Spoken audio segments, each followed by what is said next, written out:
أفكار عملية تقدر تبدأ بيها مشروعك وتغير حياتك وتحقق الحرية اللي نفسك فيها. تخيل معايا أنت واقف قدام مكتبك الصغير أو حتى في أوضة فاضية في البيت.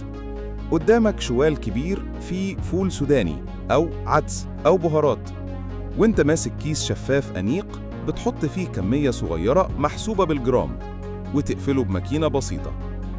المنتج دلوقتي شكله مش زي الأول، لأ، بقى منتج يستاهل يتباع في أي سوبر ماركت. العميل لما يشوف الكيس قدامه على الرف هيقول المنتج ده نظيف، متعبي كويس، شكله يستاهل الفلوس. الفكرة هنا بسيطة جدا، تشتري جملة، تعبي في شكل شيك وتبيع قطاعي. نسبة الربح ممكن توصل 30% أو أكتر. لو أنت صاحب الفكرة، إيه أول منتج ممكن تختاره تبدأ بيه؟ البهارات الصغيرة اللي عليها طلب كبير؟ ولا البقوليات اللي الناس بتحتاجها يومياً؟ تخيل إنك بدأت بكيس حمص صغير، وزعته على 3 محلات في منطقتك.